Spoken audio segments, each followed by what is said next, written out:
मध्य रेल्वेच्या ठाणे आणि सीएसएमटी स्थानकांवर एकाच वेळी महा मेगा ब्लॉक घेतला जाणार आहे। ठाणे स्थानकात आज रात्रीपासून पुढील 63 तास मेगा ब्लॉक असेल, तर सीएसएमटी स्थानकात शनिवारी आणि रविवारी असा 36 तासांचा मेगा ब्लॉक असणार आहे। या दोन्ही मेगा ब्लॉकमुळे शुक्रवार, शनिवार, रविवार या 3 दिवशी मध्य आणि हार्बर मार्गावर एकूण 956 लोकल्स रद्द केल्या जाणार आहेत। तर या 3 दिवसात एकूण 72 लांब पल्ल्याच्या गाड्या देखील रद्द असतील, त्यामुळे प्रवाशांचे मोठे हाल होणार आहेत। मुंबईत बेस्ट तर ठाण्यात टीएमटी जादा गाडा सोडणार आहे।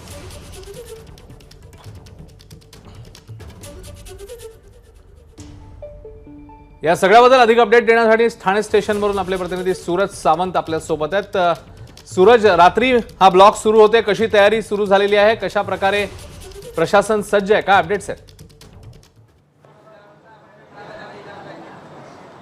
अश्विन, नक्कीच ठाण्याच्या फलाट क्रमांक 5 आणि 6चं हे रुंदीकरणाचं काम आता मध्य रेल्वेने हाती घेतलेलं आहे आणि त्याच पार्श्वभूमीवर तर आपण पाहू शकता या पद्धतीने तयारी ही मध्य रेल्वेकडनं करण्यात आलेली आहे। या ठिकाणी आपण पाहतोय तर मार्किंग्स हे देखील करण्यात आलेले आहेत रुंदीकरणासंदर्भातले।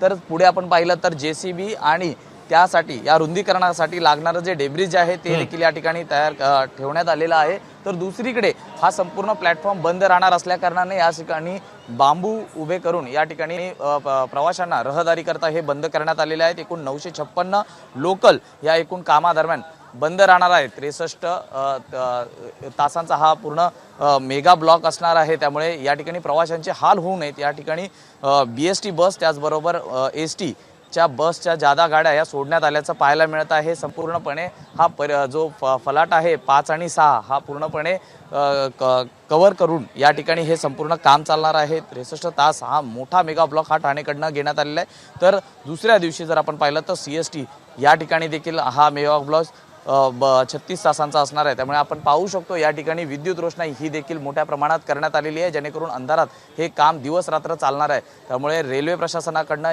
याची पूर्णपणे तयारी करण्यात आलेली आहे। तर नागरिकांचे गैरसोय होऊ नये या अनुषंगाने देखील शासनाला त्यांनी पत्र देऊन जादा बसेस सोडण्याची विनंती करण्यात आली होती। त्या अनुषंगाने शासनाकडनं आता बीएसटी बस आणि एसटी या देखील जादा सोडण्यात येणार आहेत। आज रात्री मध्यरात्री 12 पासून हे संपूर्ण काम सुरू होणार आहे। त्यामुळे संपूर्ण तयारी ही ठाणे स्टेशनवरती करण्यात आलेली आहे। युद्ध पातळीवरती हा संपूर्ण फलाटाचं जे काम आहे रुंदीकरणाचं ते आज केलं जाणार असल्याचं पाहायला मिळत आहे। फलाट क्रमांक 6च्या दिशेने जर आपण पाहिलं तर त्या ठिकाणी वाढवण्यासाठी योग्य ती जागा नाही आहे, मात्र फलाट क्रमांक 5च्या इथे जो स्पेस आहे या स्पेसमध्येच रुंदीकरण हे केलं जाणार असल्याचं देखील रेल्वे प्रशासनाकडनं सांगण्यात आलेलं आहे। त्या अनुषंगाने या ठिकाणी मार्किंग्स करून ठेवण्यात आलेली आहे। रेल्वे रूळ पासून काही अंतरावर ही संपूर्ण मार्किंग्स आहेत, जेसीबी आहे, त्याचबरोबर डेब्रिज जे आहे याचा उपयोग करून ह्या फलाटाची रुंदीकरण करणार असल्याची माहिती ही रेल्वे प्रशासनाकडनं देण्यात आल्याचं पाहायला मिळतं। अश्विन, सूरज, पर्यायी व्यवस्था म्हणून जसं तू सांगितलंस बसेसची व्यवस्था करण्यात आलेली आहे, हे वेळापत्रक बसेसचं कसं असेल, कुठून कुठून या बसेस सुटणार याबद्दल काही तपशील कळलाय का? नक्कीच बीएसटी बसेसचा मुंबईतला जो तपशील आहे तो प्रामुख्याने समोर आलेला आहे।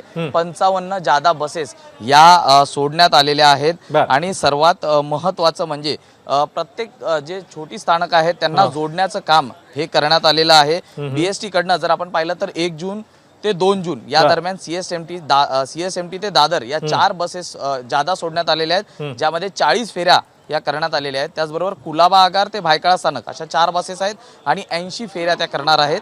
तर कुलाबा आगार एसी बसेस या वडाळा स्थानकापर्यंत 4 बसेस या 72 फेऱ्या करणार आहेत। तर 31 मे ते 2 जून या दरम्यान देखील जवळपास अशा 55 बसेस आहेत ज्या फेऱ्या मारणार आहेत, ज्या जवळपास 256 फेऱ्या या होणार आहेत। त्यामुळे जादा बसेसचा देखील मोठा उपयोग केला जाणार आहे। तर त्याचबरोबर एसटी महामंडळाकडनं देखील काही बसेस या सोडण्यात आलेल्या आहेत, ज्या 31 मे ते 2 जून दरम्यानच्या ज्या बसेस आहेत या संपूर्ण मुंबईत फिरणार असल्याची माहिती ही बीएसटी प्रशासनाकडनं देण्यात आलेली आहे। मात्र एसटी कडनं अद्याप कुठेही वेळापत्रक नाही आलेलं आहे, मात्र जादा गाड्या सोडण्याचं त्यांच्याकडनं देखील आश्वस्त करण्यात आलेलं आहे। अश्विन, सूरज, धन्यवाद या माहितीबद्दल। तेव्हा सगळ्या नागरिकांनी येणाऱ्या 3 दिवसामधलं हे सगळं वेळापत्रक लक्षात घेऊन त्यानुसार आपल्या प्रवासाचं नियोजन करावं। एबीपी माझा, उघडा डोळे बघा नीट।